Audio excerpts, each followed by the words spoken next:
Olá, você já parou para pensar por que que algumas pessoas não mudam ou por que algumas têm maior dificuldade em se relacionar com a mudança? Eu sou o Jean Henrique, eu sou especialista em gestão da mudança e nesse vídeo falaremos sobre o porquê algumas pessoas não mudam. No conteúdo programático, falaremos sobre a formação do nosso mapa mental, o mindset ou pensamento de crescimento e o fixo, e exploraremos também as barreiras psicológicas e emocionais que podem impedir a aceitação da mudança. O conceito de mindset fixo e mindset de crescimento ele foi popularizado pela psicóloga Carol Dweck em seu trabalho sobre a psicologia do sucesso e do desenvolvimento pessoal. Esses termos eles descrevem duas mentalidades fundamentais que as pessoas podem adotar em relação às suas habilidades, inteligência e potencial de crescimento. Quando a gente fala de mindset fixo, as pessoas acreditam que as suas habilidades, inteligências e características não mudam, são imutáveis. Elas tendem a evitar desafios que possam expor as suas fraquezas. Por quê? Porque elas têm medo de não serem capazes de lidar com o fracasso ou com o erro. O feedback negativo é frequentemente visto como uma ameaça à sua autoimagem, e elas podem optar em permanecer em sua zona de conforto onde elas se sentem mais seguros. Características mais comuns para quem tem um mindset fixo. Elas geralmente evitam desafios, têm medo do fracasso, uma sensibilidade maior a um feedback negativo e uma comparação maior com os outros. E também uma grande tendência a desistir facilmente diante das dificuldades. Já o mindset de crescimento, as pessoas acreditam que as suas habilidades e inteligências podem ser desenvolvidas e aprimoradas ao longo do tempo. Elas veem os desafios como oportunidades de aprendizado e o fracasso é considerado uma etapa normal no processo de desenvolvimento.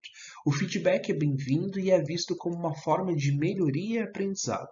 Características mais comuns de quem tem um mindset de crescimento. Essa pessoa busca por desafios e oportunidades de aprendizado, ela tem uma aceitação maior frente ao fracasso e ela entende que isso faz parte do processo de crescimento, uma valorização do esforço e da persistência, uma abertura ao feedback construtivo e inspiração pelo sucesso dos outros. É importante notar que o mindset ele não é fixo. Ele pode ser desenvolvido e alterado ao longo do tempo. Pessoas com mindset fixo podem desenvolver o mindset de crescimento através de algumas ações, como a autoconsciência, o esforço consciente e as práticas de meditação. Cultivar o mindset de crescimento tende a promover uma abordagem mais resiliente, adaptativa e positiva em relação aos desafios da vida, incluindo os desafios relacionados ao desenvolvimento pessoal, profissional e à superação de obstáculos. É importante reforçar que a forma como o ser humano toma suas decisões, como ele age, como ele percebe o mundo, não está determinado no mindset que ele adota, mas também é um conjunto de fatores, como, por exemplo, os seus comportamentos, as suas crenças, os seus valores, que estão intrinsecamente conectados. Quando a gente fala de comportamento, que é aquilo que expressamos, são as ações concretas que uma pessoa realiza em resposta a diferentes situações. E eles são influenciados pelo modo como uma pessoa vê o mundo ao seu redor e pela mentalidade que ela adota. Comportamentos podem ser tanto reflexos automáticos quanto também ações deliberadamente escolhidas. Já as crenças, que é aquilo que acreditamos, são as convicções e percepções que uma pessoa mantém sobre si mesma, sobre os outros e sobre o mundo. E elas são moldadas pelas suas experiências passadas, pela educação que essa pessoa recebeu ao longo da vida, pela cultura e também pelas interações sociais. O mindset de uma pessoa pode influenciar as suas crenças, pois alguém com mindset fixo pode acreditar que as suas habilidades são fixas e elas não podem ser desenvolvidas, enquanto alguém com um mindset de crescimento acredita que pode aprender e a crescer ao longo do tempo. Os valores que está conectado àquilo que nos motiva representam os princípios fundamentais que guiam as escolhas e as decisões de uma pessoa, e eles refletem o que é considerado importante e significativo. Todas essas conexões, esses fatores, vão formar o nosso mapa mental. Então, o mapa mental ele é formado considerando essa combinação de fatores que foram apresentados e também os eventos externos, o processamento interno dessas informações, como isso se representa internamente e como nós apresentamos isso ao mundo através de informações que pode ser uma comunicação verbal e não verbal. Vamos explorar melhor cada um desses aspectos. Os eventos externos se referem às informações, ideias, conceitos ou estímulos provenientes do ambiente ao nosso redor. Pode ser um livro que você está lendo, uma palestra que você está assistindo, uma aula que está participando ou até mesmo uma conversa com alguém. A gente sabe que o nosso cérebro é como se fosse uma esponja e ele vai absorvendo essas informações ao redor. Esses eventos externos são as fontes de informação que você deseja organizar e representar em um mapa mental.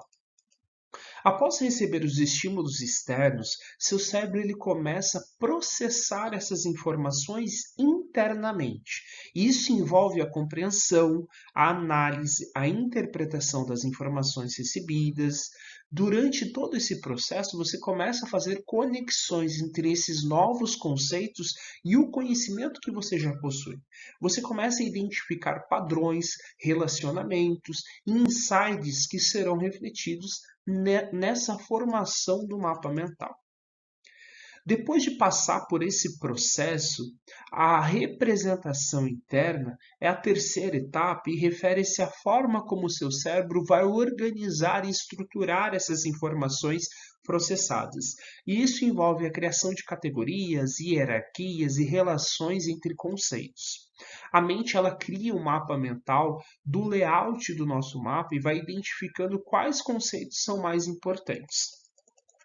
Feito todo esse processamento, né, e aí chegando na etapa de apresentação de informações, que é como você manifesta todos esses sentimentos recebidos para o mundo, a próxima etapa ela vai falar da representação física desses conceitos, que pode ser através de uma fala verbal ou através de uma representação facial desse sentimento. Então eu vou dar um exemplo para poder ilustrar um pouco melhor isso. Quando você se depara com alguém que está agredindo uma outra pessoa, o teu cérebro absorve essas informações e ele internamente começa a buscar situações semelhantes pelas quais você viveu e vai confrontar com aquilo que você acredita, com as suas crenças e com os seus valores. Feito isso, esse pensamento vai gerar um sentimento frente a essa exposição. Esse sentimento, ele pode ser positivo ou ele pode ser negativo. Vai depender de como o teu cérebro processou isso. E a partir desse momento, essa situação na qual você se expôs vai gerar um sentimento. E esse sentimento vai trazer uma sensação que posteriormente vai ser representada através de uma reação, que pode ser uma reação física, pode ser uma reação verbal, um xingamento, uma palavra direcionada e até uma expressão de rejeição ou de aceitação. Tudo vai depender da situação pela qual você está se expondo.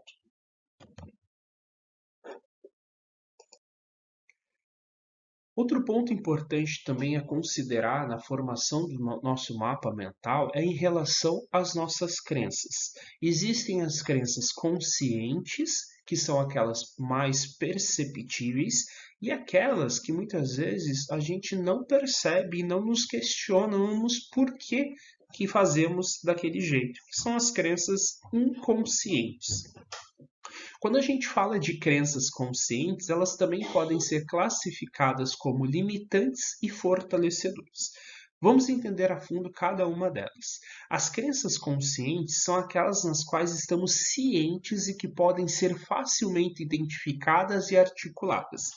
Essas crenças são formadas a partir de experiências pessoais, a educação que a gente recebeu, influências sociais e reflexões que a gente tem ao longo da vida. Já as crenças inconscientes são aquelas que estão abaixo da superfície da nossa consciência, mas ainda influenciam os nossos pensamentos e ações.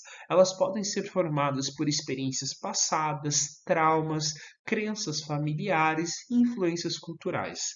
E essas crenças, elas podem ser difíceis de se identificar, porque muitas vezes elas operam em um nível subconsciente.